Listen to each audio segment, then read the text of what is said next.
शुंग ने, उसकी हत्या किसने की थी? पुत्र शुंग ने। और यह एक कट्टर ब्राह्मण था और कहा जाता है कि यह जो है बृहदर्ष का क्या था? सेनापति था। और वह जो है जब बृहद्रथ अपनी सेना का निरीक्षण कर रहा था तो सेनापति भी साथ में था, सेना का निरीक्षण करवा रहा था। उसी समय पुष्यमित्र शुंग ने बृहद्रथ की हत्या करके किस वंश की नींव डाली? शुंग वंश की नींव डाली। यहाँ से शुरू करते हैं, ठीक है ना? हाँ, तो शुंग वंश की नींव डाली। तो मौर्योत्तर काल में हम कुछ स्थानीय वंश और विदेशी आक्रमण पढ़ेंगे।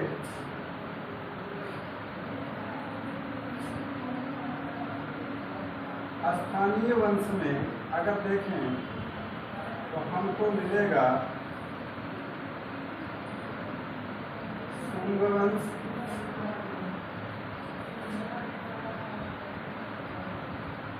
और शुंग वंश के बाद आता है कण्व वंश, और फिर इसके बाद कौन सा आता है? सातवाहन वंश। सातवाहन वंश, शुंग, कण्व और सातवाहन वंश हम देखेंगे। और दूसरा अगर हम देखेंगे तो कुछ विदेशी आक्रांता थे, विदेशी आक्रमण में हम देखेंगे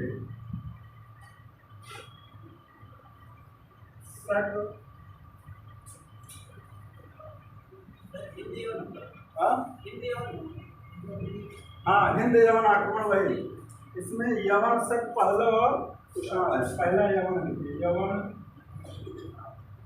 शक, पहलव और कुषाण, इसके बारे में हम चर्चा करेंगे। तो मौर्योत्तर काल की अगर डेट की बात करें हम लोग तो तमाम किताबों में तमाम सारी डेट्स मिलती हैं। जो कुछ ऑथेंटिक किताबें हैं जैसे एनसीईआरटी वगैरह, उसमें से 184 ईसा पूर्व यानी 184 ईसा पूर्व से लेकर 30 ईसा पूर्व तक का समय माना जाता है। आ जाइए, कहीं आपको जो है इधर से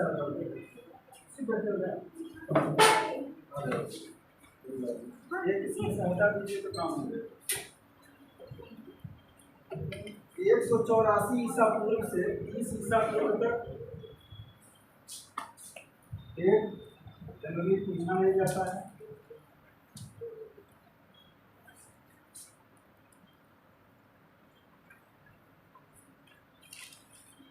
या कहीं कहीं जो है 200 से 300, 200 ईसा पूर्व से 300 ईस्वी तक भी माना गया है कुछ किताबों में। कुछ में 187 ईसा पूर्व से 75 ईसा पूर्व तक की डेट मिलती है। डेट पर बहुत ज़्यादा गौर मत कीजिए। स्थानीय वंश में सबसे पहले हम देखेंगे शुंग वंश। मौर्योत्तर काल में सबसे पहले हम किसके बारे में चर्चा करेंगे? शुंग वंश के बारे में। तो शुंग वंश में अगर देखें तो इस काल को क्या कहा जाता है? मौर्योत्तर काल को वैदिक पुनर्जागरण का काल भी माना जाता है। मौर्योत्तर काल को वैदिक पुनर्जागरण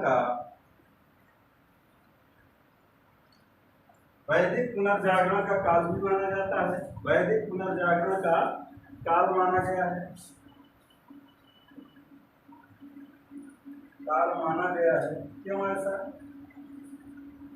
क्योंकि विष्णु मौर्योत्तर काल में यानी कि विष्णु के उपासकों की फिर से पुनर्वृद्धि यानी कि पुनरुत्थान होता है। बीच में बौद्ध धर्म आके डिस्टर्ब करता है। बाद में यहाँ पर अभी आप देखेंगे, हमने आपको पढ़ाया था एंटियालकिड्स का राजदूत हेलियोडोरस विदिशा में गरुड़ स्तंभ की स्थापना करता है। बहुत पहले पढ़ाए थे, कला में भी पढ़ाए थे। तो वैदिक पुनर्जागरण का काल माना जाता है, पुनर्जागरण का काल माना गया है। और देखा जाए तो शुंग तथा कण्व यह दो ऐसे वंश हैं जो अपने ही जिनके अधीन रहे उनकी हत्या की और राज सत्ता को प्राप्त किया, लेकिन अंत में वही हश्र इनके साथ भी होता है। इनकी भी हत्या करके कोई नया वंश आता है। जैसे ये इनके द्वारा इस तरह से चलता है कि शुंग और कर्ण वंश या दोनों ऐसे वंश हैं जो हत्या कर सत्ता अपनाई, तथा उनका भी अंत हत्या के द्वारा ही होता है। या दो वंश ऐसे मिलते हैं आपको। आगे देखते हैं शुंग वंश में यह जो है, अगर देखा जाए शुंग वंश की स्थापना किसने की थी? आ जाइए इसी पर जो भी पॉइंट पर है।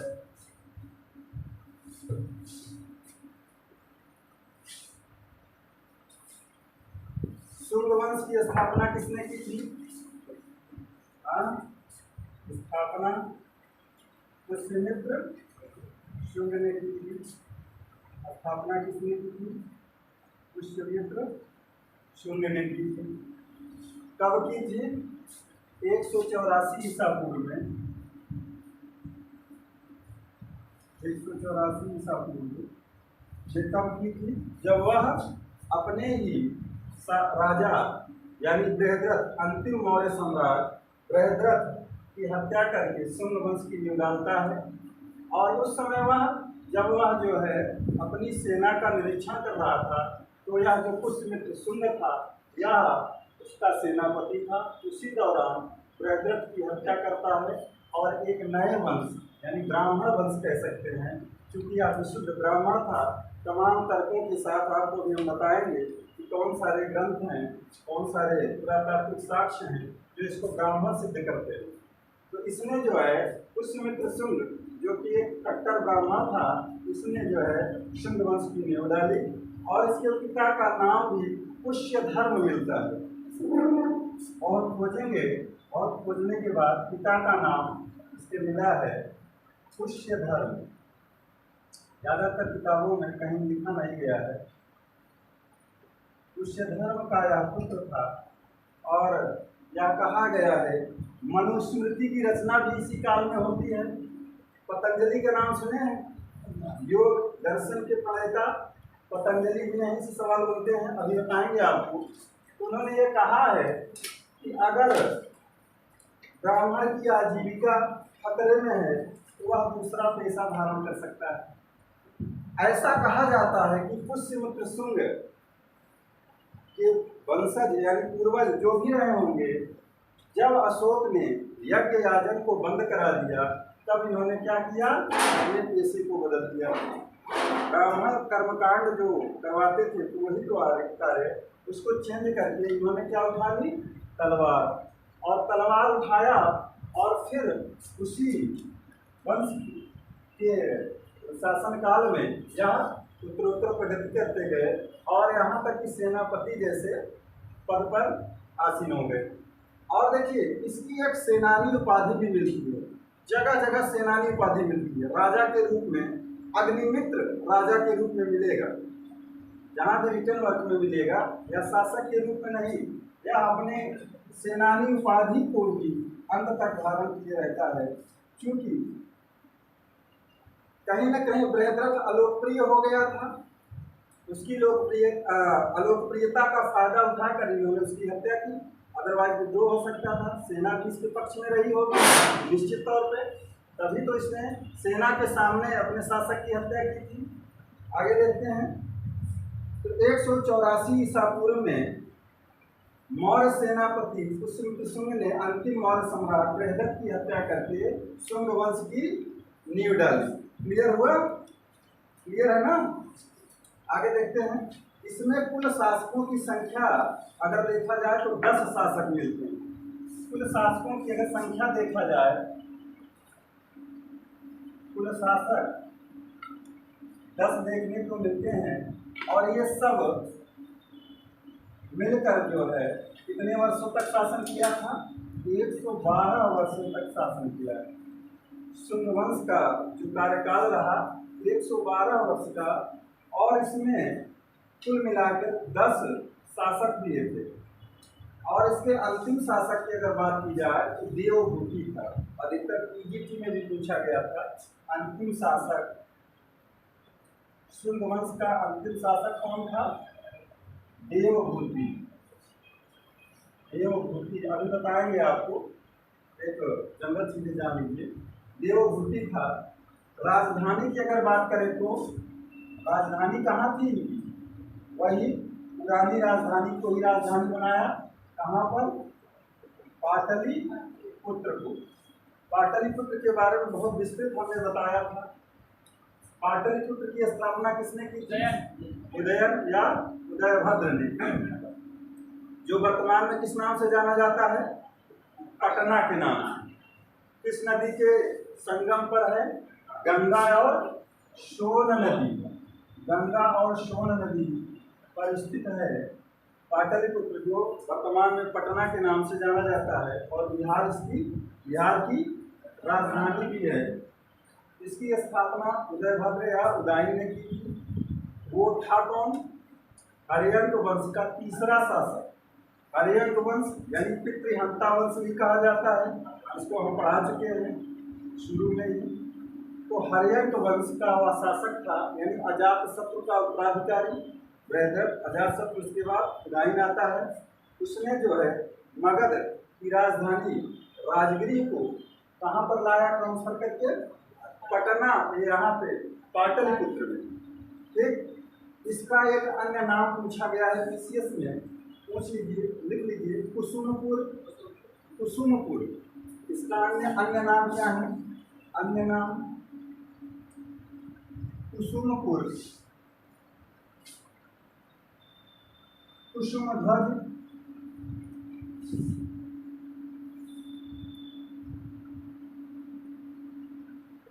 और इसका एक नाम मिलता है पुष्पपुर। पुष्पपुर, पुष्पपुर।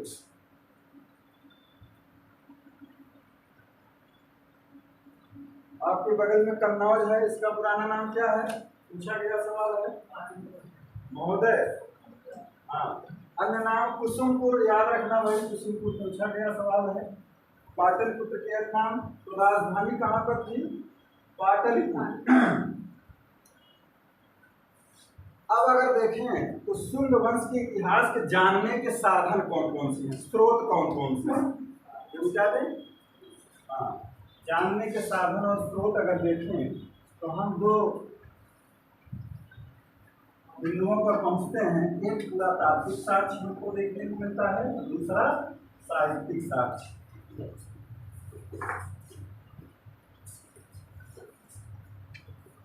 शुंग वंश की इतिहास जानने के साधन या स्रोत।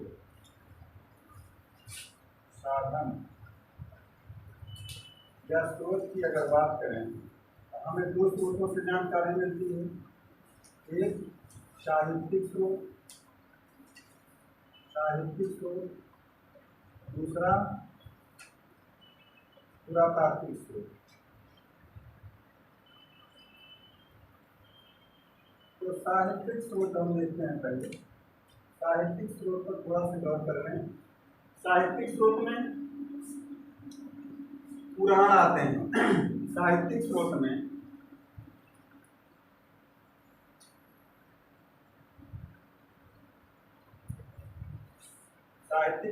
अगर हम चर्चा करते हैं तो प्रथमतः पुराण। किन पुराणों में शुंग वंश का वर्णन मिलता है, ये सवाल पूछा जाता है।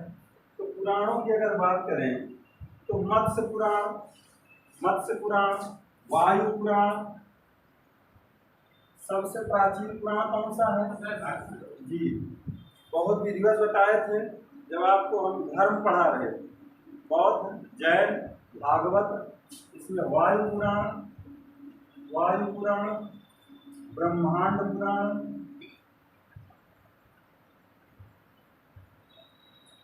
ये जानने के साधन है। ब्रह्मांड पुराण, हरिवंश नामक एक ग्रंथ भी मिलता है। मत्स्य, वायु, ब्रह्मांड पुराणों से पता चलता है कि पुष्यमित्र शुंग जो है इस वंश का संस्थापक था। यानी कि शुंग वंश का वर्णन इन पुराणों में देखने को मिलता है, यानी कि उल्लेख किया गया है शुंग वंश के बारे में। कई बार सवाल किए गए हैं, इस पर गौर रखिएगा कि मत्स्य, वायु और ब्रह्मांड पुराण में शुंग वंश के जानने के साधन ये उपलब्ध करवाते हैं, ब्रह्मांड, मत्स्य और वायु पुराण।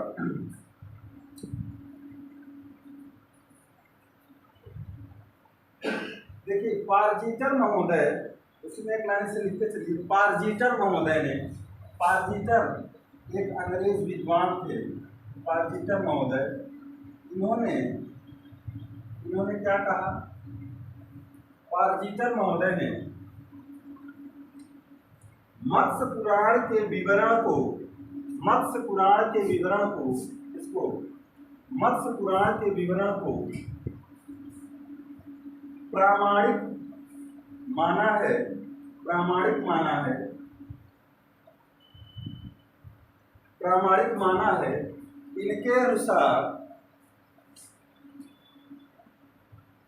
पुष्यमित्र शुंग ने 36 वर्षों तक शासन किया, 36 वर्षों तक शासन किया था। 36 वर्षों तक का शासन का इतिहास मिलता है कि पुष्यमित्र सिंह ने 36 वर्षों तक शासन किया था। यह ऐसा कहाँ मिलता है, मत्स्य पुराण में, जिसको पारजीटर महोदय अत्यधिक प्रामाणिक मानते हैं। अगर दूसरा देखें तो हर्षचरित, पुराणों में देखते हैं, साहित्यिक स्रोतों में हर्षचरित, हर्षचरित की रचना किसने की? हाँ, हर्षचरित यानी कि बाणभट्ट के हर्षचरित में भी शुंग वंश के इतिहास की जानकारी मिलती है। हर्षचरित, बाणभट्ट, इन्होंने क्या कहा, से पता चलता है कि पुष्यमित्र ने अंतिम, ये जो कहानी मिलती है वो कहाँ मिलती है कि अंतिम मौर्य शासक की हत्या करके एक ब्राह्मण सेनापति शुंग वंश की नींव डालता है। यह जानकारी कहाँ से मिलती है? हर्षचरित से। ध्यान दीजिएगा, ये पूछा जाएगा आपसे कि ये आपको जो स्टोरी मिलती है जी,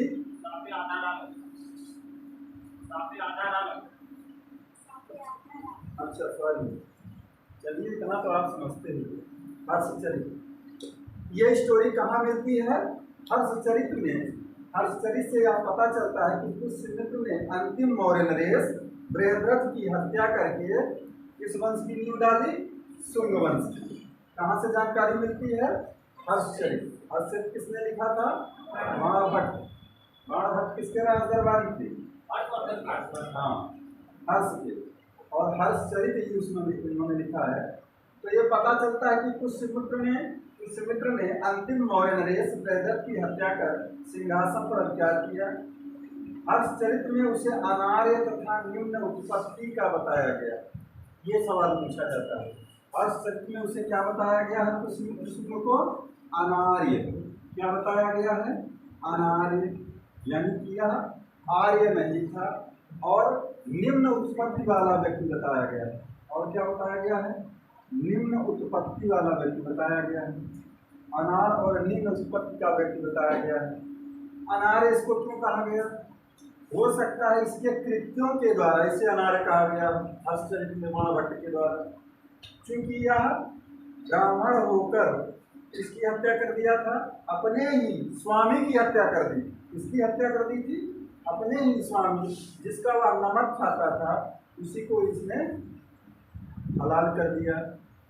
तो नमक हराम हो गया एक तरह से। इसीलिए हो सकता है बाणभट्ट ने हर्षचरित में से अनार्य कहा हो, लेकिन ज़्यादातर ग्रंथों में इसे ब्राह्मण कहा गया है कि पुष्यमित्र क्या था?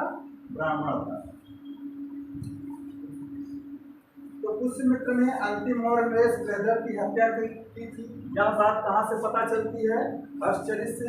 ऐसे याद हो जाएगा आपको, थोड़ा सा ध्यान दीजिएगा। हर्षचरित से, और हर्षचरित में इसे क्या कहा गया है? अनार्य तथा निम्न उत्पत्ति का बताया गया है। ये बात आप जरूर रखिएगा, याद रखिएगा कि आपसे पूछा जाएगा कि साहित्यिक स्रोतों में पुष्यमित्र शुंग को कहाँ से अनार्य किस स्रोत में उसे अनार्य कहा गया है? तो साहित्यिक स्रोत से हर्षचरित में उसे अनार्य के रूप में दर्शाया गया है कि वह आर्य नहीं अनार्य था। तो बहुत सारे विद्वानों ने कहा अनार्य इसलिए कहा गया होगा, उसमें जो है जो कृत्य किया था वो बहुत अच्छा नहीं किया था, अपने ही स्वामी की हत्या करके सत्ता पर उत्पत्ति प्राप्ति की थी। आगे देखते हैं पतंजलि का महाभाष्य, तीसरा देखिए पतंजलि का महाभाष्य। पतंजलि योग दर्शन के प्रणेता भी माने जाते हैं ना जी। इनका महाभाष्य है, इससे भी पुष्यमित्र शुंग यानी शुंग वंश के बारे में जानकारी मिलती है। पतंजलि का महाभाष्य, पतंजलि का महाभाष्य, इसमें इन्होंने क्या कहा, अगर आपसे पूछा गया था सवाल कि पतंजलि किसके राज दरबार में रहते थे, पुष्यमित्र शुंग के, और उसके गुरु या पुरोहित भी थे। बात समझ रहे हैं, गुरु और पुरोहित भी रहे हैं पतंजलि। और इनके इस महाभाष्य में यह जानकारी होती है कि पुष्यमित्र शुंग यवन आक्रमण की चर्चा हुई कि पुष्यमित्र शुंग यानी शुंग काल में यवनों को पराजित किया गया। किसको पराजित किया गया था? विदेशी आक्रांता यवनों को पराजित किया गया। ऐसी जानकारी कहाँ से मिलती है? पतंजलि के महाभाष्य से। और पतंजलि कौन थे? पुष्यमित्र शुंग से। लिख लीजिए, पूछा गया सवाल, पुष्यमित्र शुंग के गुरु या पुरोहित थे, पुरोहित, और उन्हीं के दरबार में रहते भी थे, जिन्हें योग दर्शन का प्रणेता भी माना जाता है। उनके महाभाष्य में यह जानकारी मिलती है कि यवन आक्रमण की चर्चा हुई है। और क्या कहा गया उसमें, एक लाइन बढ़ाइए, यवनों ने साकेत तथा माध्यमिका को रौंद डाला। यवनों ने साकेत तथा माध्यमिका को, यवनों ने साकेत तथा माध्यमिका को रौंद डाला था। ऐसा वर्णन कहाँ मिलता है? और बाद में ये सब किससे पराजित हुए? यवन शुंगों से। ठीक, क्लियर हो रहा है? तो पतंजलि के महाभाष्य में यह जानकारी मिलती है कि यवनों ने साकेत तथा माध्यमिका को रौंद डाला था। साकेत मतलब अयोध्या, वर्तमान की अयोध्या, फैजाबाद, और माध्यमिका मतलब राजस्थान का चित्तौड़, और उज्जैनी को भी माध्यमिका कहा गया है, लेकिन हमने जो खोजा तो चित्तौड़ मिला था उसमें माध्यमिका। नागार्जुन की माध्यमिक कारिका आपको पढ़ाए थे, प्रज्ञापारमिता सूत्र, माध्यमिक कारिका, याद आ रहा है? जैन धर्म में।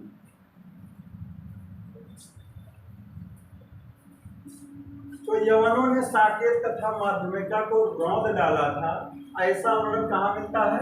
पतंजलि के महाभाष्य में यवन आक्रमण की चर्चा हुई है। किसकी चर्चा हुई है? यवनों के आक्रमण की चर्चा कहाँ मिलती है? यवनों के आक्रमण की चर्चा, वो भी किसके कार्यकाल में? शुंगों के कार्यकाल में आक्रमण की चर्चा हुई है। कहाँ पर? पतंजलि के महाभाष्य में। अगला देखते हैं, गार्गी संहिता पूछा जाता है। गार्गी संहिता, गार्गी संहिता भाई कैसा ग्रंथ है? कोई बताएगा? जी, मेरी भी 187 होनी चाहिए। ज्योतिष ग्रंथ है गार्गी संहिता, यही पूछा जाता। गार्गी संहिता ज्योतिष ग्रंथ है, ज्योतिष के बारे में चर्चा हुई। पुस्तक में लिख लीजिए, ज्योतिष ग्रंथ। गार्गी संहिता कैसा ग्रंथ है? ज्योतिष ग्रंथ है। यहाँ भी यवन आक्रमण की चर्चा हुई है, यहाँ भी यवनों के आक्रमण की चर्चा हुई है। और उसमें कहा गया है गार्गी संहिता में, यवन जो है साकेत, पांचाल, मथुरा को जीतते हुए कहाँ पहुँच गए थे? कुसुम ध्वज। कुसुम ध्वज मतलब पाटलिपुत्र। कुसुम ध्वज यानी पाटलिपुत्र के निकट तक जा पहुंचे। यानी कि यवनों के आक्रमण की चर्चा कौन से दो ग्रंथ कर रहे हैं? पतंजलि का महाभाष्य और गार्गी की संहिता। यवन आक्रमण की चर्चा यहाँ भी मिलती है, यवनों के आक्रमण की चर्चा हुई है।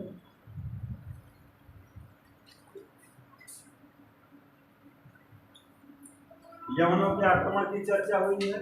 यहाँ तो ये कहा गया था कि यवनों ने साकेत और माध्यमिका को रौंद डाला था, लेकिन यहाँ पर और विस्तृत चर्चा हुई है और कहा गया है कि इन्होंने साकेत, पांचाल, मथुरा को जीतते हुए कुसुम ध्वज तक आक्रमण किया था।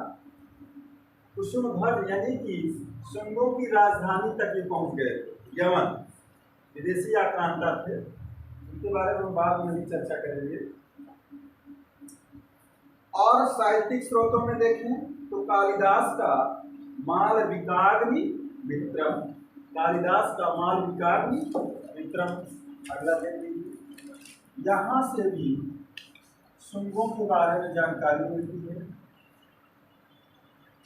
मालविकाग्नि मित्रम, मालविकाग्नि मित्रम। कोई पढ़ा है भाई संस्कृत? ये कालिदास का प्रथम नाटक था। कालिदास का प्रथम ये नाटक है। क्या है? नाटक है। पूछा गया सवाल है कि जो है कालिदास ने कितने ग्रंथों की रचना की थी, इसमें महाकाव्य कौन थे, नाटक कौन थे? तो मालविकाग्नि मित्रम क्या था? ये नाटक था। क्या था? नाटक था। किसके द्वारा रचित था ये? कालिदास का। इसमें भी यवनों के आक्रमण का उल्लेख हुआ है। 3 जगह हमने बताया और आता है ऐसे मैं तो ऐसे दे गया 4-4, 5-5 नाम 4 लाइन में कि किन ग्रंथों में शुंग काल के समय यवनों के आक्रमण की चर्चा की गई। नाम बदल दिए जाते हैं, 1-1, 2 दे दिए जाएंगे या तीनों साथ में रहेंगे। तो याद रखना, मालविकाग्नि मित्रम, गार्गी संहिता और महाभाष्य, पतंजलि के महाभाष्य में तीनों जगह जो है यवनों के आक्रमण की चर्चा की गई है।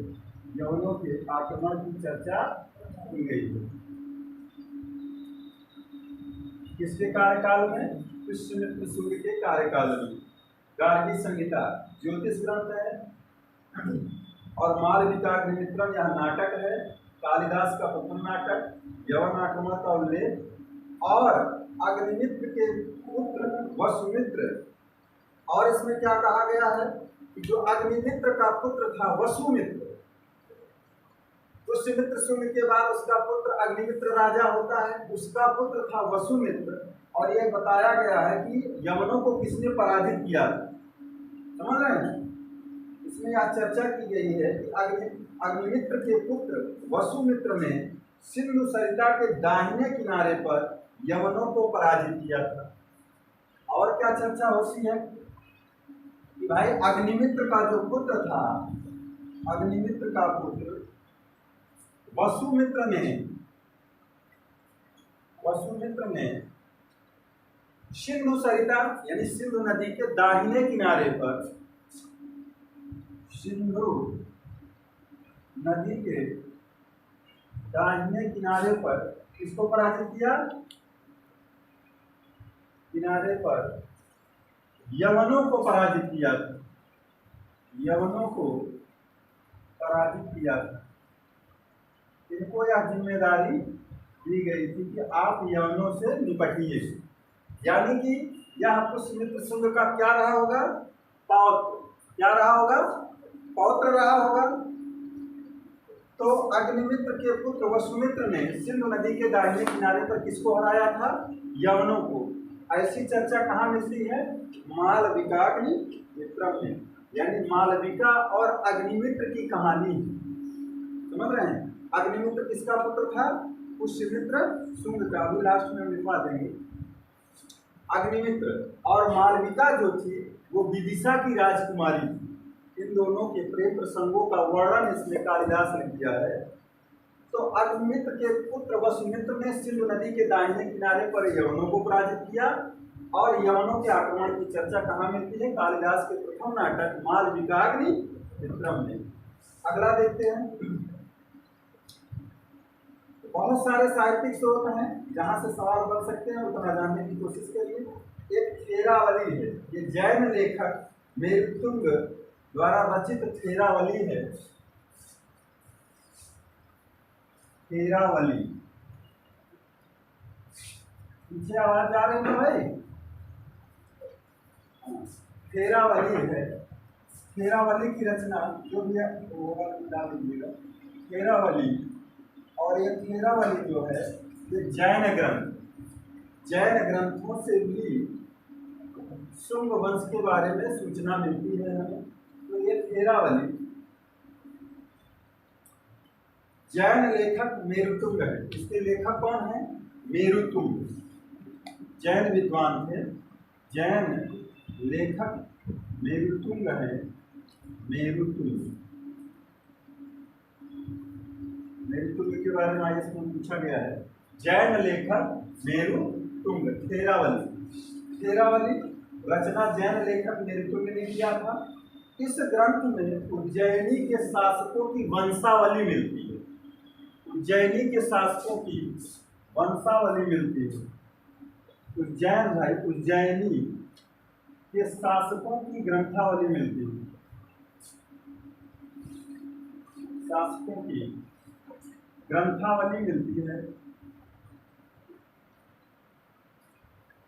उज्जैनी के शासकों की ग्रंथावली मिलती है, और वह जो ग्रंथावली मिलती है उसमें जो है इनका भी नाम मिलता है। इसका पुष्यमित्र शुंग का भी नाम मिलता है। तो इससे जो है इतिहासकारों ने यह अनुमान लगाया कि ये ब्राह्मण देवता कहाँ के रहे होंगे? उज्जैनी। कहाँ के रहे होंगे? उज्जैनी। उज्जैनी कहाँ पड़ता है? उज्जैनी कहाँ पड़ता है? महाकालेश्वर, शिव का महाकालेश्वर मंदिर हमने कल्चर में पढ़ाया था, आर्ट एंड कल्चर में, बहुत इंपॉर्टेंट। तो ये कहा गया कि थेरावली में चूंकि जो कि एक जैन ग्रंथ है, उसके लेखक मेरुतुंग हैं, उन्होंने उज्जैनी के शासकों की एक ग्रंथावली पेश की है इस ग्रंथ में, और उसमें जो है पुष्यमित्र शुंग का भी नाम मिलता है। यहाँ जो है पुष्यमित्र शुंग की जो ये सूची मिली है, यहाँ पुष्यमित्र का भी उल्लेख मिलता है, और बताया गया है कि उसने 30 वर्षों तक का शासन किया था। और यह 14वीं सदी का है भाई। ये जो ग्रंथ है यह 14वीं सदी का ग्रंथ है, और इसमें ये बताया गया है उज्जैनी के शासकों की ग्रंथावली, जिसमें पुष्यमित्र शुंग का नाम मिलता है। और यह इसमें बताया गया है कि पुष्यमित्र शुंग ने कितने वर्षों तक शासन किया था? 30 वर्षों तक शासन किया था। अगर आपसे पूछा जाएगा कि किस पुराण में यह बात कही गई कि उसने 36 वर्षों तक शासन किया था? मत्स्य पुराण में। किस पुराण में? मत्स्य पुराण में। और उस मत्स्य पुराण को सबसे ज्यादा वरीयता देते हैं साहित्यिक स्रोतों में, सबसे ज्यादा वरीयता देते हैं कौन? पार्जिकर महोदय। कौन देते हैं? पार्जिकर महोदय। तो ये 14वीं सदी का जो है, इसमें ये कहा गया कि पुष्यमित्र शुंग ने कितने वर्षों तक शासन किया था? 30 वर्षों तक शासन किया। कितने वर्षों तक? 30 वर्षों तक।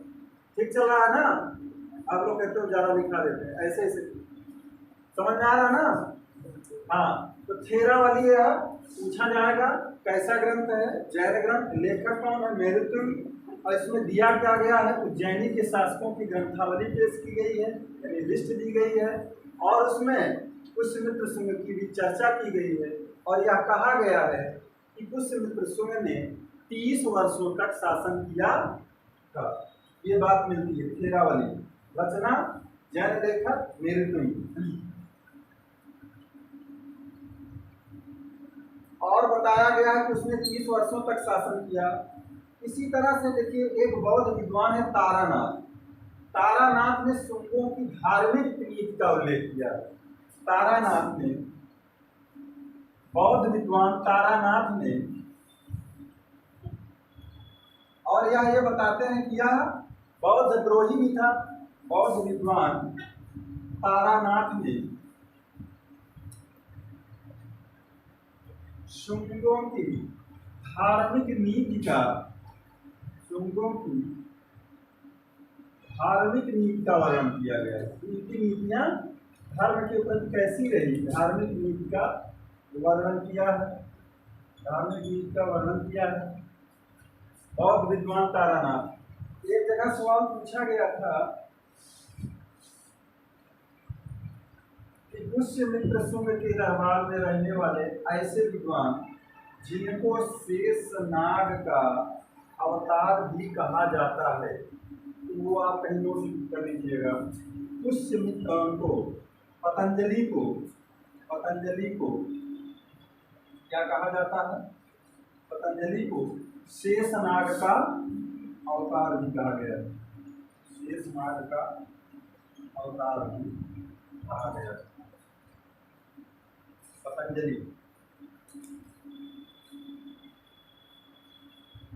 पतंजलि को शेषनाग का अवतार भी कहा जाता है।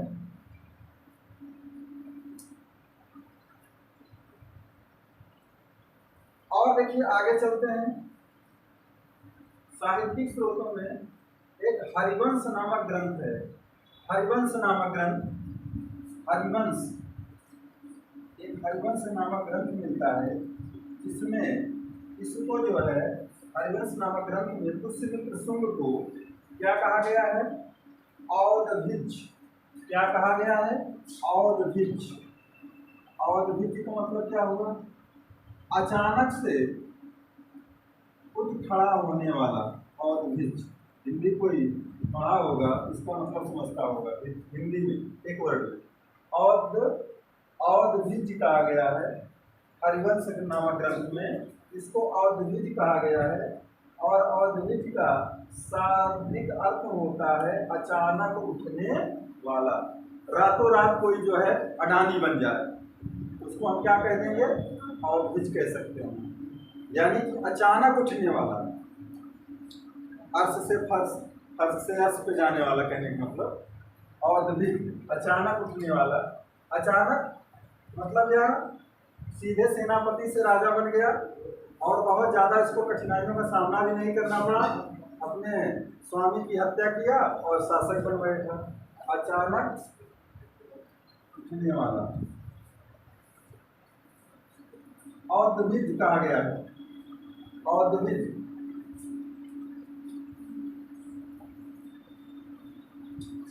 और अनार्य कहाँ कहा गया है इसको? हर्ष चरित्र। ध्यान रखना ये सारी बात।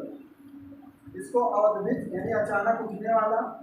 और क्या कहा गया है? अश्वमेध यज्ञ करने वाला सेनानी। इसी में कहा गया है। दो अश्वमेध यज्ञ की चर्चा मिलती है कि पुष्यमित्र शुंग के द्वारा 2 अश्वमेध यज्ञ किए गए थे। अश्वमेध यज्ञ जानते हैं, जिसमें घोड़ा छोड़ा जाता है और किसी ने घोड़े को पकड़ लिया तो उससे युद्ध होता था। अश्व माने घोड़ा होता है ना, तो 2 अश्वमेध यज्ञ किए थे पुष्यमित्र शुंग। इसकी कहानी भी मिलती है और आगे भी बढ़ा रहे हैं। तो हरिवंश नामक ग्रंथ में इसको औदभिज कहा गया है और अश्वमेध यज्ञ करने वाला शासक भी बताया गया। अश्वमेध यज्ञ करने वाला भी बताया गया है। अश्वमेध यज्ञ करने वाला बताया गया है। और इसको क्या कहा गया है? सेनानी। सेनानी कहा गया है। इसी ग्रंथ में इसको सेनानी उपाधि दी गई है। सेनानी का मतलब या सेनापति था ही, सेनानी उपाधि से संबोधित किया गया है। और साथ में इसको बताया गया है यह जो है काश्यप गोत्रीय ब्राह्मण। कैसा ब्राह्मण था? काश्यप गोत्रीय ब्राह्मण। काश्यप गोत्रीय ब्राह्मण इसको बताया गया है। काश्यप गोत्रीय ब्राह्मण बताया गया है। इस पुराण में हरिवंश नामक ग्रंथ, पुराण नहीं है ये ग्रंथ, औदभिज जिसको कहा गया है, अश्वमेध यज्ञ करने वाला कहा गया है, सेनानी कहा गया है, सेनानी की उपाधि दी गई है। और ये बताया गया है कि यह ब्राह्मण था किस गोत्र का? काश्यप गोत्रीय ब्राह्मण। किस गोत्र का ब्राह्मण था? काश्यप गोत्रीय ब्राह्मण था। और ये केपी जायसवाल हैं, केपी जायसवाल इस हरिवंश नामक ग्रंथ में वर्णित काश्यप गोत्रीय ब्राह्मण की पुष्टि ही करते हैं कि निश्चित तौर पर जो हरिवंश नामक ग्रंथ है, केपी जायसवाल साहब कहते हैं, यह निश्चित तौर पर काश्यप गोत्रीय ब्राह्मण रहा होगा और यह सेनानी भी था, अश्वमेध यज्ञकर्ता भी था और उद्भिज भी हुआ था। तो हरिवंश नामक ग्रंथ में जो वर्णित बातें हैं उसकी पुष्टि केपी जायसवाल नामक प्रसिद्ध इतिहासवेत्ता के द्वारा की गई है। आगे हम देखते हैं पुरातात्विक स्रोत। ये आपका साहित्यिक स्रोत हुआ। पुरातात्विक स्रोत देखते हैं, शुंग वंश के जानने के पुरातात्विक स्रोत।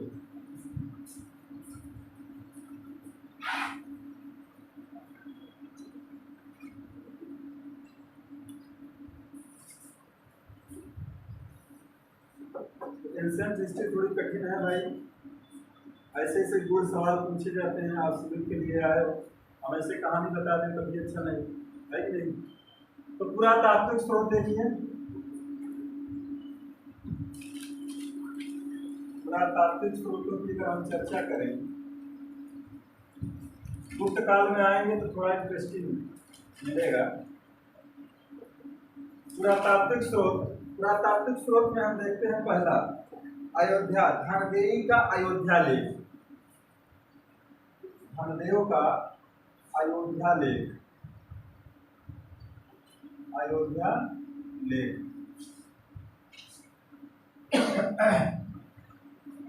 यहाँ पर शुंग वंश के बारे में जानकारी मिलती है अयोध्या लेख से।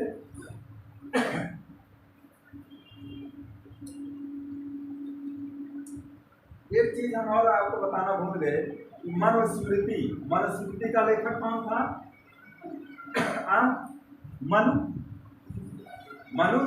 मनुस्मृति के लेखक थे, जिसका बहुत ज्यादा विरोध भी होता है, खास करके बौद्ध धर्मावलंबियों के द्वारा।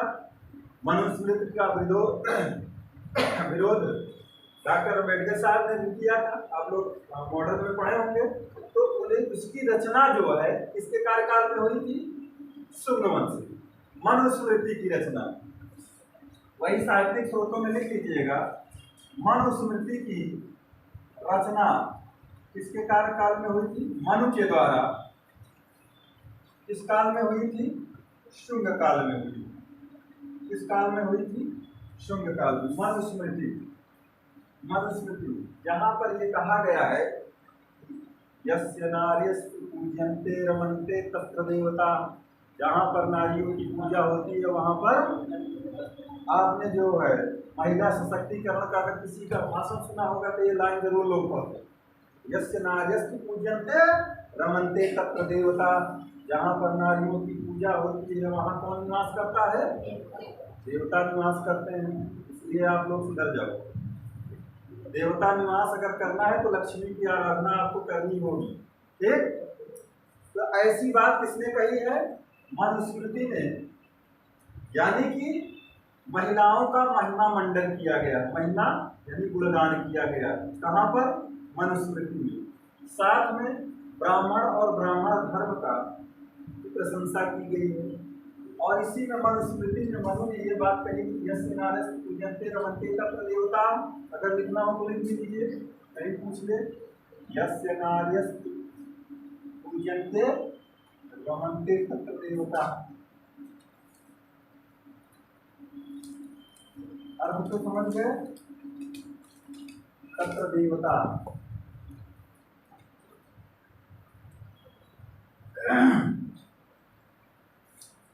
तो ये लाइन कहाँ पर मिलेगी आपको? मनुस्मृति में, ठीक। और इसकी रचना किसने की थी? मनु ने। किसके शासन काल में हुई थी? पुष्यमित्र शुंग के कार्यकाल में, ठीक। और इसको हमने बताया महाभाष्य की रचना पतंजलि, ये दोनों विद्वानों को याद रखना, मनुस्मृति, मनु। और इसमें ब्राह्मणों के बारे में यह उल्लेख किया है कि अगर ब्राह्मण अपने पेशे से वह संतुष्ट नहीं है, यानी इसकी जीविका नहीं चल पा रही है, तो वह दूसरे वर्ण के पेशे को अपना सकता है। यह बात भी इसमें इन्होंने कही। और इसी का साक्षात उदाहरण आप देख सकते हो पुष्यमित्र शुंग के बारे में कि कहा गया है कि अशोक ने जब यज्ञ विधान को बंद कर दिया, पुरोहित कार्य वहाँ उनका जो है पेशा डिस्टर्ब हुआ, जो पुरोहित का कार्य करते थे तो उन्होंने सेना में भर्ती होकर सैनिक कार्य अपना लिया, यानी वीरोचित कार्यों को वह करने लगे। इसीलिए कुछ विद्वान इसको क्षत्रिय भी मानते हैं, लेकिन अंततः अगर देखा जाए तो यह ब्राह्मण था। तो मनुस्मृति में यस्य नार्यस्तु पूजन्ते रमन्ते तत्र देवता, यानी कि नारियों की पूजा की बात की गई है, यानी कि नारियों की महिमा मंडन की बात की गई है। और दूसरा यह कहा गया है कि अगर विपत्ति में ब्राह्मण हो तो वह भिन्न पेशा अपनाकर अपने जीविका को चला सकता है। और इसकी रचना शुंग वंश के पुष्यमित्र शुंग के कार्यकाल में हुई। आइए पुरातात्विक स्रोत देखते हैं। अयोध्या का लेख, यह पुष्यमित्र के अयोध्या के राज्यपाल एक धनदेव थे। ये पुष्यमित्र के राज्यपाल थे, पुष्यमित्र के राज्यपाल थे धनदेव। और ये कहाँ के राज्यपाल थे? अयोध्या के धनदेव। इनका एक लेख मिलता है, कहाँ से मिलता है? अयोध्या लेख, धनदेवी का लेख या धनदेव का लेख। कभी आपसे पूछा जाएगा कहाँ से प्राप्ति होती है? अयोध्या से होती है। किस वंश के बारे में जानकारी मिलती है? शुंग वंश के बारे में जानकारी मिलती है। धनदेव का अयोध्या लेख कई बार पूछा गया है। अयोध्या लेख ये पुष्यमित्र के राज्यपाल धनदेव द्वारा उत्कीर्ण है, यानी लिखाया गया है। इससे पता चलता है कि पुष्यमित्र ने 2 अश्वमेध यज्ञ किए थे। इसी लेख में से कोसलाधिप भी कहा गया है। एक उपाधि मिलती है पुष्यमित्र शुंग की, कोसलाधिप। कोसलाधिप कौन सी उपाधि? कोसलाधिप की उपाधि मिलती है। और एक उपाधि हमने बताया सेनानी की, सेनानी वाली उपाधि बताए थे ना अभी। हाँ, तो इस वाले लेख में, अयोध्या लेख में कोसलाधिप की उपाधि किसको मिली है? पुष्यमित्र शुंग को मिली। धनदेव या धनदेव के अयोध्या लेख में शुंग वंश के बारे में जानकारी मिलती है। और इसी लेख में पुष्यमित्र शुंग को कोसलाधिप भी कहा गया है। कोसलाधिप, पुष्यमित्र शुंग को लिख लीजिएगा, कोसलाधिप यानी कि कोसल का अधिपति, कोसल का राजा। दूसरा देखते हैं बेसनगर का लेख, जल्दी जल्दी चलते हैं। बेसनगर, इसके बारे में हमने चर्चा कई जगह की है। बेसनगर अभिलेख खूब धुआंधार पूछा जाता है, छोटी परीक्षाओं से लेकर बड़ी परीक्षाओं तक। बेसनगर यह यवन राजदूत हेलियोडोरस का लेख है। लिख लीजिए लाइन, वेरी इंपॉर्टेंट है। यह यवन राजदूत हेलियोडोरस पूछा गया है कि हेलियोडोरस जो यवन राजदूत था किस वंश के शासनकाल में आया था? शुंग वंश के। ठीक, यह यवन राजदूत हेलियोडोरस का लेख है। यह तक्षशिला के यवन शासक,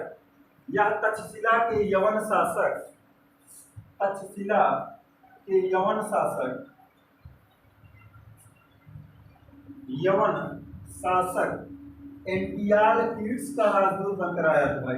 एंटियाल कीट्स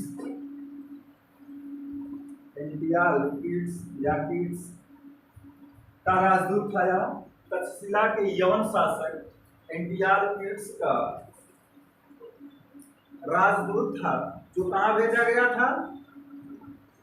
पुष्यमित्र शुंग के दरबार में। लेकिन उस समय पुष्यमित्र शासक नहीं थे। बता रहे हैं कौन है। यवन राजदूत था कौन? हेलियोडोरस। और किसका राजदूत था? तक्षशिला के यवन नरेश इंतियाल पीड्स का राजपूत था। क्लियर करते जाओ, सवाल बहुत बनता है इसको।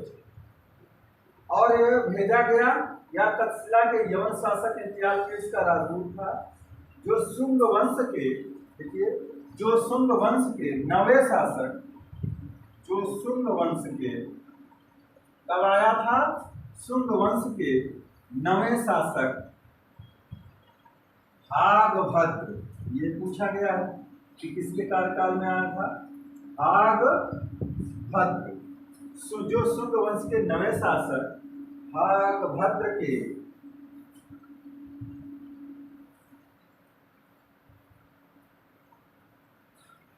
शासन काल के 14वें वर्ष, ये भी लिख लीजिए, भागभद्र, इसको कहा जाता है काशी पुत्र, इसको काशी पुत्र भागभद्र कहा जाता है। ऐसे चाहिए, काशी पुत्र भागभद्र के शासन काल के 14वें वर्ष, शासन काल के 14वें वर्ष आया था भाई, 14वें वर्ष आया था। यानी कि शुंग वंश के नवे शासक काशी पुत्र भागभद्र के शासनकाल के 14वें वर्ष किसने भेजा था, तक्षशिला के यवन शासक इंतियाल पीड्स ने किसको भेजा था, हेलियोडोरस को। जैसे आजकल राजदूत का आदान प्रदान होता है, राजदूतों का दूसरे देशों में अम्बेसडर होते हैं, राजदूत होते हैं, पढ़ाए होंगे आपको, अम्बेसडर यानी राजदूत, उच्चायुक्त।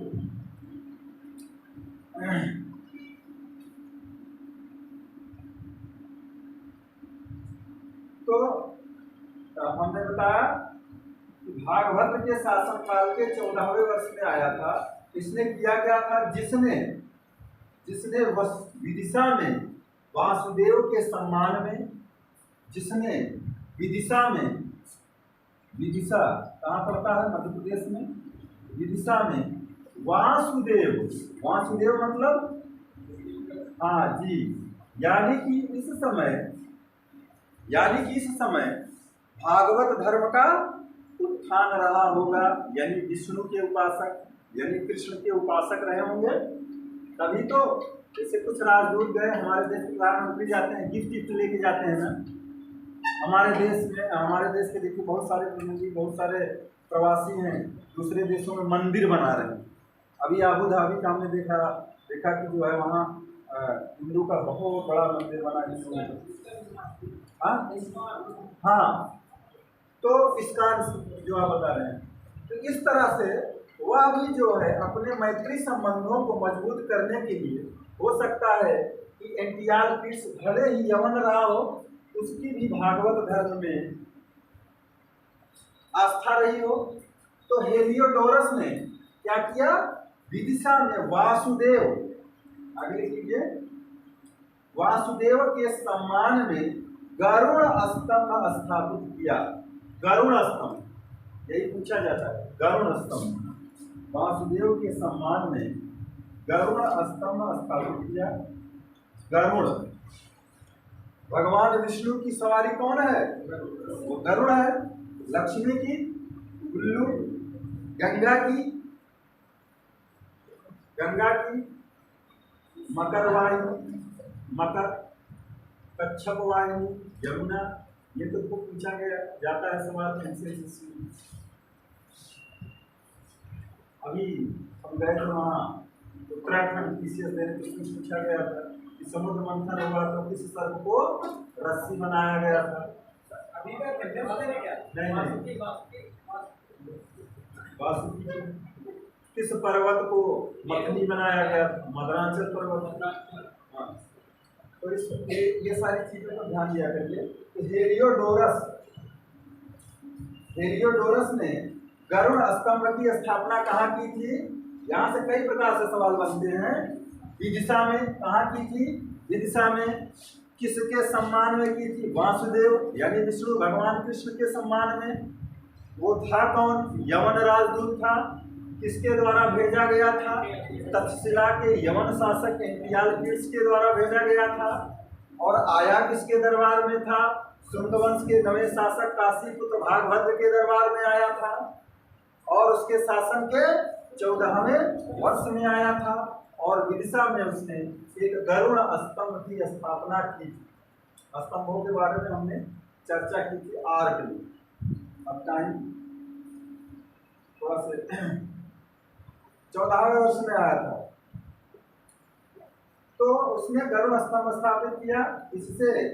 इससे हमको क्या सूचना मिलती है कि मध्य भारत में कहीं न कहीं भागवत धर्म उस समय चरमोत्कर्ष पे रहा होगा और शुंग वंश के शासक जो है, क्योंकि ब्राह्मण और ब्राह्मण धर्मानुयायी भी थे, सनातनी रहे होंगे और इसलिए उस समय भागवत धर्म का इनके चूंकि कार्यकाल में उत्थान हुआ था तो हेलियोडोरस ने इसीलिए वासुदेव के सम्मान में गरुड़ स्तंभ स्थापित किया था।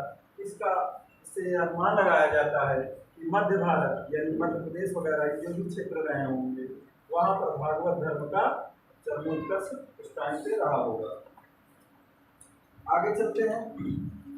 यानी कि हिंदू धर्म से संबंधित प्रथम प्रस्तर स्मारक भी है। ये जो गरुड़ स्तंभ लेख है, अगर पूछ लिया जाए सवाल कि हिंदू धर्म का प्रथम प्रस्तर अभिलेख कौन सा है तो आप यही बताइएगा। ठीक, कौन सा? विदिशा का गरुड़ स्तंभ लेख। कौन सा? विदिशा का गरुड़ स्तंभ लेख हिंदू धर्म से संबंधित प्रथम प्रस्तर स्मारक है। ठीक है, हिंदू धर्म से संबंधित प्रथम प्रस्तर स्मारक है। प्रस्तर स्मारक है। विदिशा का गरुड़ स्तंभ लेख, इसको मत भूलिएगा। बेसनगर यानी बेसनगर को ही विदिशा कहा जाता है, बेसनगर। अगला देखते हैं हरहुत लेख। अगले पुरातात्विक उसमें देखते हैं और इनकी बहुत सारी उपलब्धियां नहीं रही। बात समझ रहे हैं? ये खत्म हो जाएंगे तो ये जो जहां से सवाल बनते हैं ये ध्यान दे दीजिए बस।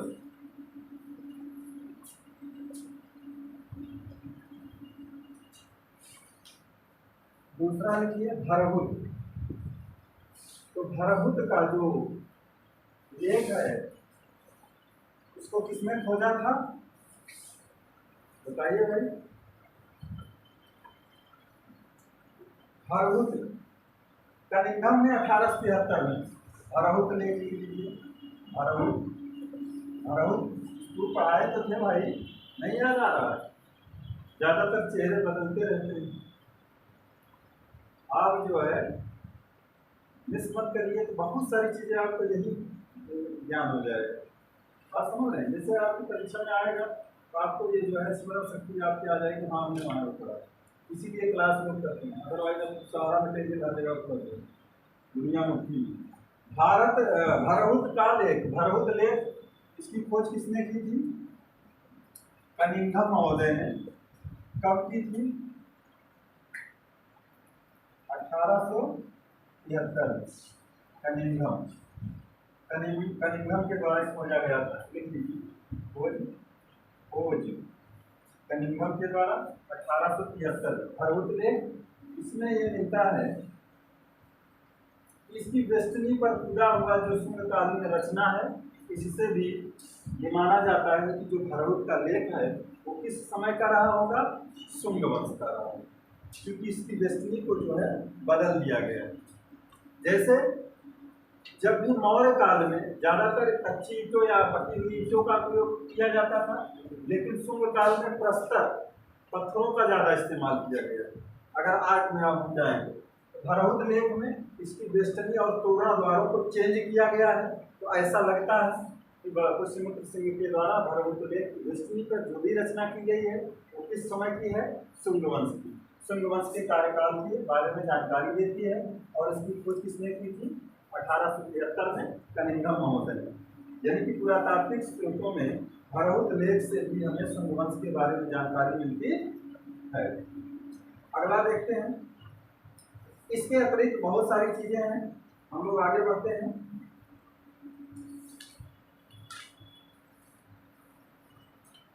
चार बजे तक की क्लास है ना? चलो 15-20 मिनट है, उसे खत्म कर देंगे। इसके अतिरिक्त हमको देखिए सांची, देशनगर, बोधगया आदि के प्राप्त स्तूप एवं स्मारक, आज से प्राप्त जो भी स्तूप और स्मारक हैं उनसे भी शुंगकालीन कला तथा स्थापत्य की उत्कृष्टता का ज्ञान होता है।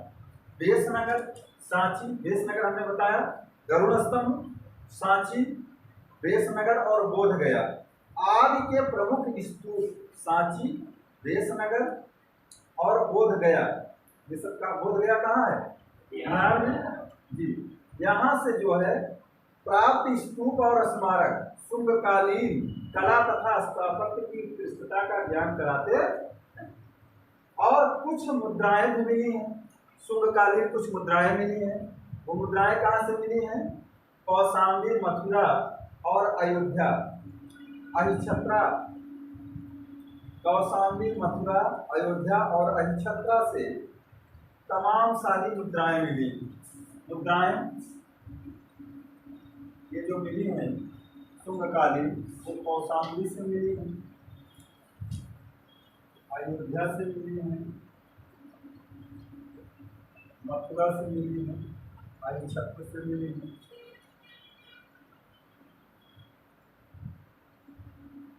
तो यहाँ से बहुत सारी मुद्राएं मिलती हैं जो शुंगकालीन हैं और तत्कालीन इतिहास पर प्रकाश भी पड़ता है। कौशाम्बी, मथुरा, अयोध्या, अहिछत्रा से बहुत सारी शुंगकालीन मुद्राएं मिली।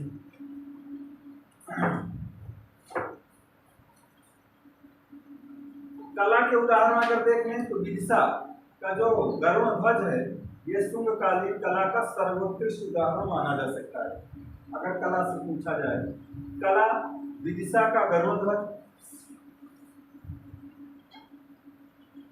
यहाँ पे जो बड़े ढंग से जो है उकेरा गया है।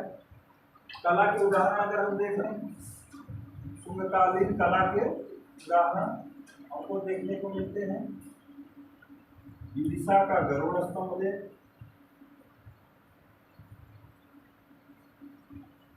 गरुड़ स्तंभ एक, दूसरा भांजा, भांजा का चैत्य एवं विहार, भांजा का चैत्य एवं विहार, भांजा का चैत्य एवं विहार, एवं विहार, चैत्य एवं विहार, भांजा का चैत्य एवं विहार। अजंता का नवा चैत्य मंदिर, अजंता का नवा चैत्य मंदिर, अजंता एलोरा, अजंता का नवा यानी कि नवा चैत्य मंदिर, यह सब जो है शुंगकालीन कला के उदाहरण है। अजंता का नवा चैत्य मंदिर, नासिक तथा कार्ले के चैत्य, नासिक तथा कार्ले के चैत्य, नासिक तथा कार्ले के चैत्य, कला के बारे में मैं टच कर ले रही हूँ। नासिक तथा कार्ले के चैत्य और मथुरा की यक्ष यक्षिणियों की मूर्तियाँ, मथुरा से जो प्राप्त हुई हैं यक्ष, मथुरा की यक्ष और यक्षिणियों की मूर्तियाँ, यक्ष और यक्षिणियों की मूर्तियाँ, ये जो है शुंगकालीन कला के सर्वोत्कृष्ट उदाहरण पेश करते हैं।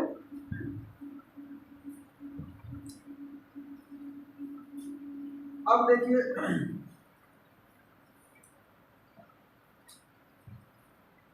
ऐसा कहा जाता है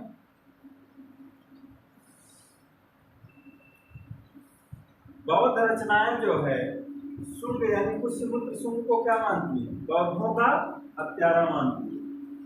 समझ रहे हैं? बौद्धों का हत्यारा मानती है।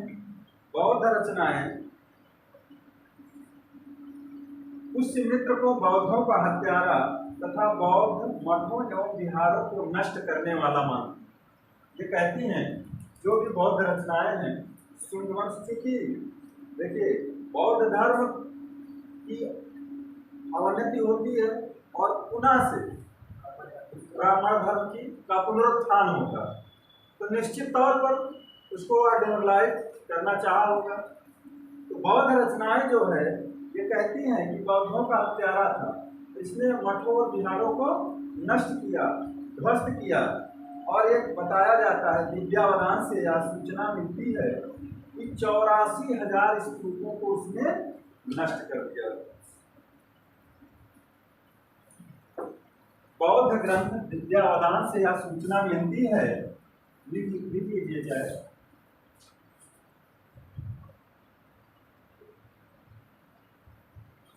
बौद्ध ग्रंथ दिव्यावदान से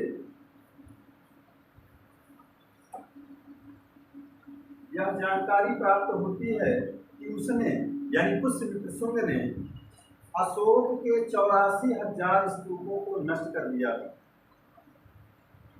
पुष्यमित्र शुंग ने अशोक के 84,000 स्तूपों को नष्ट कर दिया था।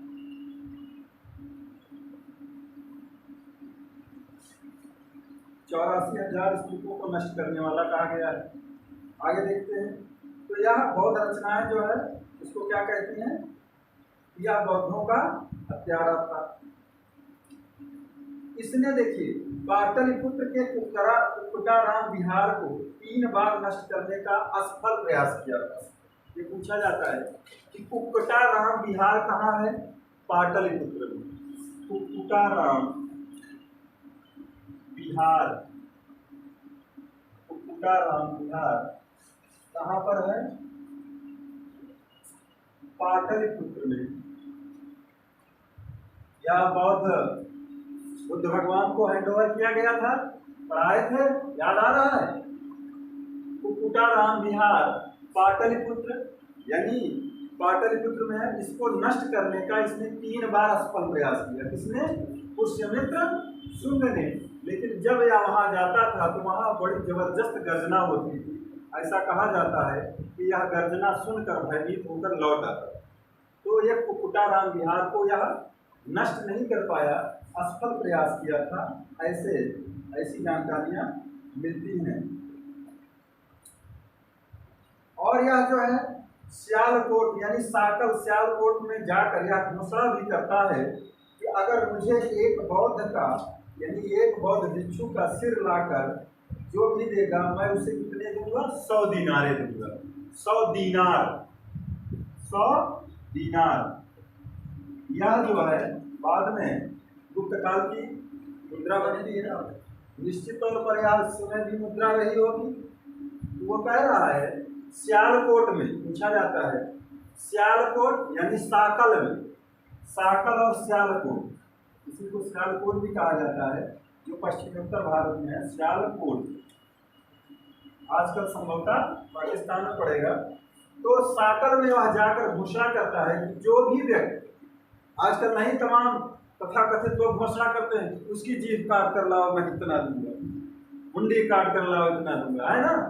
तो उसी तरह से यह साकल में सियालकोट में घोषणा करता है कि जो भी किसी भी भिक्षु का एक सिर काट कर लाएगा उसको हम क्या देंगे, 100 दीनारे देंगे। इसका मतलब यह बौद्ध द्रोही रहा होगा, बौद्ध धर्म के प्रति नफरत रही होगी।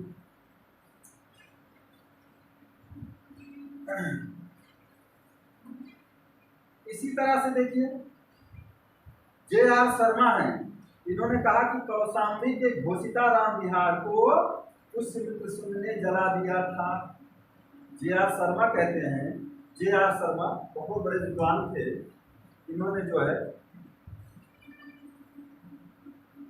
कौशाम्बी में खुदाई भी करवाई और इनके नाम से म्यूजियम भी है इलाहाबाद यूनिवर्सिटी में, आप कभी जाओगे तो J.R. शर्मा ने कहा, उन्होंने खोजा था कौशाम्बी में बौद्ध विहार को। उसने कहा कि ये जो कौशाम्बी का घोषिताराम विहार, कुक्कुटाराम विहार कहाँ है, पाटलिपुत्र में। घोषिताराम विहार कहाँ है, कौशाम्बी में। तमाम सारे विहार हमने लिखाए हैं लेकिन चेहरे बदल जाते हैं तो मैं क्या करूँ। घोषिताराम विहार, घोषिताराम विहार ये कहाँ है, कौशाम्बी। कौशाम्बी ये जनपद है, आपको पता होगा प्रयागराज यानी इलाहाबाद का एक पार्क हुआ करता था। मायावती जी के शासनकाल में इसको एक अलग जिला बना दिया गया और यह यमुना जी के किनारे स्थित है। वो सीताराम विहार में देखने भी गया था। वहीं पे एक जैन मुनि पदम प्रभु की मंदिर भी है, और उदयन का राज प्रसाद भी देखने को मिलेगा। कभी आप जाए, उदयन की चर्चा हमने की थी, खूब बढ़िया स्टोरी बताई थी। उदयन वासवदत्ता की कहानी याद आ रही है? तो घोषिताराम विहार, जे.आर. शर्मा कहते हैं कि घोषिताराम विहार को पुष्यमित्र ने जला दिया था, ऐसी जानकारी मिलती है। घोषिताराम विहार ये कौशाम्बी में है आपकी। और कुकुटाराम विहार का सफल प्रयास किया था जो कि पाटलिपुत्र में। एक तारानाथ, तारानाथ विद्वान क्या कहते हैं कि वह बौद्धों का शत्रु था। धार्मिक नीति की चर्चा करते हैं। तारानाथ शुंगों की धार्मिक नीति की चर्चा किए हैं, और उन्होंने ये कहा कि यह बौद्धों का शत्रु था। तारानाथ ने क्या कहा है कि शुंग जो थे वह बौद्धों के शत्रु थे। इसी तरह से अवदान कल्पलता एक मिलता है। अवदान कल्पलता नामक ग्रंथ है। लिख लो बेटा, ये पीसीएस आईएएस में पूछे जाते हैं तो पता नहीं चलता, ऊपर छूट जाता है। ये पूछा भी था, कहाँ दिया बेटा? अवदान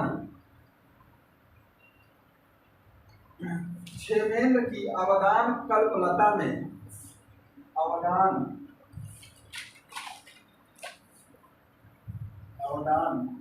कल्पलता ये किसके द्वारा लिखी गई है? क्षेमेंद्र कृत मतलब लिखी गई। अवदान कल्पलता में डैश दे किसी में लिख लीजिए। इन्होंने क्या माना है इस ग्रंथ में? पुष्यमित्र ने कहा कि पुष्यमित्र का उन्होंने चित्रण किया है, और इसमें बौद्ध संहारक के रूप में, कैसा चित्रण किया है? बौद्ध संहारक के रूप में। यानी कि क्षेमेंद्र कृत अवदान कल्पलता में पुष्यमित्र शुंग को बौद्ध संहारक के रूप में चित्रित किया गया है। पुष्यमित्र शुंग बौद्ध संहारक के रूप में इसका चित्रण किया गया है। अवदान कल्पलता सूत्र में, जो कि क्षेमेंद्र के द्वारा रचित है, पुष्यमित्र शुंग को बौद्ध संहारक कहा गया है।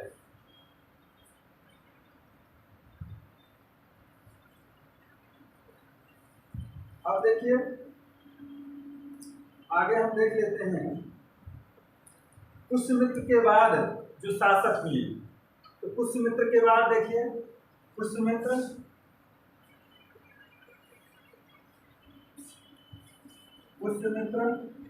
शुंग, उसके बाद अग्निमित्र इसका पुत्र था, अग्निमित्र मिलता है। पुष्यमित्र,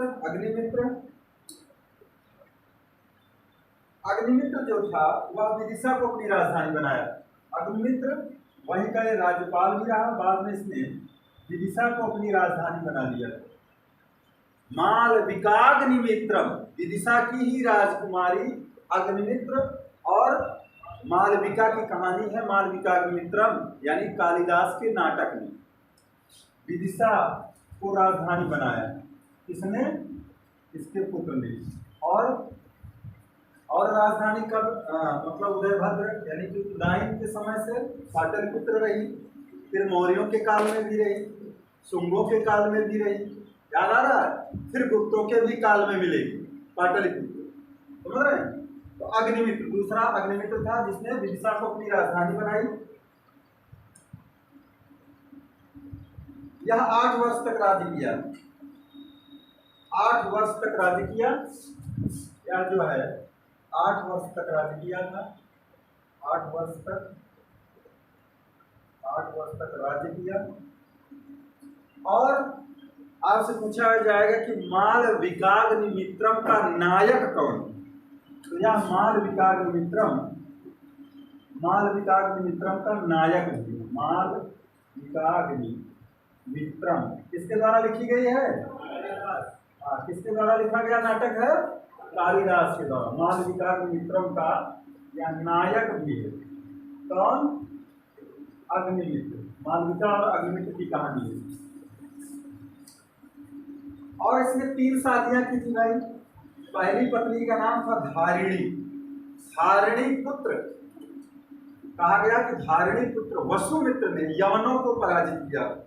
इसकी पहली पत्नी का नाम था धारिणी, दूसरी इरावती, और तीसरी कौन थी? मालविका। तीसरी कौन थी? मालविका, जो विदर्भ की राजकुमारी थी। विदर्भ, इरावती, मालविका। और ये मालविका विदर्भ की राजकुमारी थी भाई। विदर्भ की राजकुमारी थी।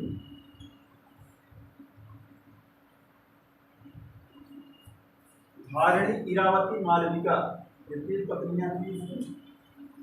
इसके बाद सुज्येष्ठ या वसुज्येष्ठ तीसरे शासक थे। सुज्येष्ठ या इनको वसुज्येष्ठ भी कहा जाता है। वसुज्येष्ठ, इन्होंने 7 वर्ष तक शासन किया। 7 वर्ष शासन। सुज्येष्ठ या वसुज्येष्ठ, वसुज्येष्ठ यही हो सकता है, वसुमित्र रहा हो। हाँ, आगे देखते हैं। इनके बारे में कहा गया है सुज्येष्ठ या वसुज्येष्ठ, इसने 7 साल तक शासन किया था। इसके बाद वसुमित्र आते हैं, चौथे में वसुमित्र, जो कि वह या कौन था? और तो था ना वसुमित्र। वसुमित्र के बारे में कहा जाता है कि शुंग सेना ने यवनों को पराजित किया था। धारिणी पुत्र वसुमित्र ने सिंधु सरिता के दाहिने किनारे यवनों को किसने पराजित किया था? वसुमित्र ने। कहा गया है कि शुंग सेना ने यवनों को पराजित किया। और पुराण जो है, पुराण मानते हैं कि इसने 10 वर्ष तक शासन किया था। इसकी उपलब्धियों में यवनों को पराजित करता है, यवनों को पराजित किया। और पुराण क्या मानते हैं कि इसने, पुराणों में कहा गया है कि इसने 10 वर्ष शासन किया। पुराणों के द्वारा देख लीजिए, पुराण मानते हैं कि वसुमित्र ने यवनों को पराजित किया और 10 वर्ष तक शासन किया था। और इसकी हत्या कब हुई? या थोड़ा से भोग विलासी व्यक्ति कहते हैं कि नृत्य का जब ये आनंद ले रहे थे, जब यह नृत्य का आनंद ले रहे थे वसुमित्र, तो उसी समय इनका एक व्यक्ति जिसका नाम था मित्रदेव या मूंजदेव नाम मिलता है, उसने इनकी हत्या कर दी। अगला देखिए, 5वां आंध्रक या औद्रक। 5वां शासक था आंध्रक या औद्रक, इसका नाम लिखता है औद्रक। बहुत दूर जगह पर पूछा जाएगा, मैं अदरवाइज पूछा नहीं जाता, पहले और लास्ट वाले पूछे जाते हैं। और बहुत पूछेगा तो आपके मित्र और वसुमित्र के बारे में पूछिए, लेकिन हमारा धर्म है, आपको बताएंगे हम। तो आंध्रक या औद्रक, 6वां पुलिंदक, 6वां पुलिंदक, पुलिंदक, पुलिंदक, 7वां घोष, 7वां घोष, 8वें में वज्रमित्र, घोष, वज्रमित्र, वज्रमित्र। और 9वें में, 9वें शासक थे ना गरुड़ स्तंभ लेख, काशीपुत्र भागभद्र। इनको मत भूलिएगा भाई, काशीपुत्र भागभद्र, वहां भी दिखा दिए थे, 9वें शासक थे। इन्हीं के शासन काल में कौन आया था? यवन नरेश, एंटियाल कीट्स का राजदूत हेलियोडोरस, जिसने विदिशा या वेशनगर में वासुदेव श्री कृष्ण के सम्मान में क्या खड़ा किया? गरुड़ स्तंभ लेख। ये मत भूलना, पूरे चैप्टर का वो है। काशीपुत्र भागवत। और 10वां अंतिम कौन था? देवभूति। हमने पहले ही अंतिम वाले को लिखा दिया था, देवभूति।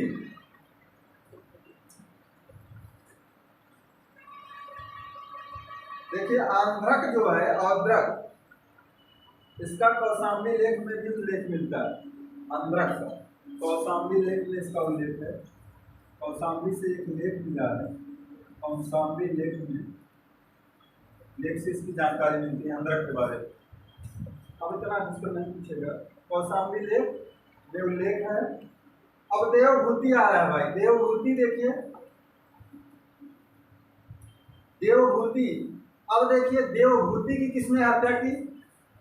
इन्होंने पुष्यमित्र शुंग ने बृहद्रथ की हत्या की थी, अंतिम मौर्य सम्राट और अंतिम शुंग वंश, अंतिम शुंग शासक देवभूति की हत्या लिख लीजिए 73 ईसा पूर्व में इनके ही आमात। देवभूति की हत्या किसने की थी? अंतिम शासक देवभूति 73 ईसा पूर्व में इनके ही अमात्य, अमात्य, अमात्य क्या क्या नाम था? अमात्य मतलब अधीनस्थ, समझ रहे हैं ना? इनके ही अमात्य वासुदेव ने हत्या करके पांडव वंश की नींव डाली। अमात्य वसुदेव, जिन्हें अंत किया, इसका क्या नाम था? वसुदेव ने हत्या करके किस वंश की नींव डाली? हत्या करके पांडव वंश की नींव डाली। किस वंश की? पांडव वंश की नींव डाली, पांडव वंश की नींव डाली। कहानी खत्म हुई। अब देखिए, अब सवाल पूछा जाता है, ऐसे रिवीजन क्लास है, सुनते रहिए। आपसे पूछा जाएगा कि हरिवंश नामक ग्रंथ में पूछा जाता है हिंदी में द्विज की पर्यायवाची बताइए। द्विज माने ब्राह्मण, और द्विज माने हाँ, और द्विज माने पक्षी भी होता है, द्विज माने दांत भी होता है ना। तो हरिवंश नामक ग्रंथ में इनको द्विज कहा गया। किसको? शुंगों को क्या कहा गया है? द्विज कहा गया। तो ज्यादा वो हम फास्ट लिखते रहिए। हरिवंश में शुंगों को द्विज यानी काश्यप गोत्रीय कहा गया है। हमने ये लिखवाया है, लेकिन द्विज भी लिख लीजिए। द्विज यानी काश्यप गोत्री कहा गया है। प्रतीत होता है कि शुंग मौर्यों के पुरोहित थे। आश्वलायन स्त्रौत सूत्र में शुंगों का उल्लेख आचार्य के रूप में हुआ है। एक स्त्रौत सूत्र है आश्वलायन, आश्वलायन स्त्रौत सूत्र में कहा गया है कि ये लोग आचार्य हुआ करते। क्या थे? आचार्य। शुंगों का उल्लेख आचार्य के रूप में हुआ। बृहदारण्यक उपनिषद में शौंगी पुत्र नामक आचार्य का उल्लेख हुआ है। बृहदारण्यक उपनिषद में शौंगी पुत्र का उल्लेख है। ऐसा अनुमान लगाया जाता है शौंगी पुत्र कौन रहे होंगे? शुंग शासक रहे होंगे। आश्वलायन सूत्र में शौंगी पुत्र नामक आचार्य का उल्लेख है। और यही हमने जो बताया कि अशोक द्वारा यज्ञों पर रोक लगाने पर पुरोहित के कर्म त्याग कर सैनिक वृत्ति अपनाया, और मनु ने धर्म पर संकट आने पर ब्राह्मणों को या शिक्षा दी थी कि वह शस्त्र धारण कर सकते हैं। दिव्यावदान में पुष्यपुत्र का पुत्र, पुष्य धर्म का पुत्र पुष्यपुत्र की चर्चा मिलती है। दिव्यावदान ये हमने लिखा दिया, रिवीजन में बता रहे हैं। और उपलब्धियां, विदर्भ की विजय इन्होंने किया था, यवन विजय, मात्र 2 विजय मिलती है। इसलिए हाँ बस टेंशन मत लीजिए। विदर्भ की विजय उपलब्धियों में लिख लीजिए, उपलब्धियों में लिख लीजिए। विदर्भ की विजय और यवन विजय, यवन विजय, यही 2 उपलब्धियां रही पुष्यमित्र शुंग और उनके वंशजों। विदर्भ की विजय इन्होंने किया था, जहां पर बताया जाता है कि बृहद्रथ के रिश्तेदार थे कोई, उनको इन्होंने पराजित किया था। और यवनों को हमने बताया किसने पराजित किया था? वसुमित्र ने, ठीक, जो कि इनका पौत्र था। क्लियर हुआ? आपको हम कर्ण वंश पढ़ा देते बहुत, 4-6 मुश्किल से 4-5 हैं, 4 हैं, अगर आप 5 मिनट दे सकें तो। कल कल अब कल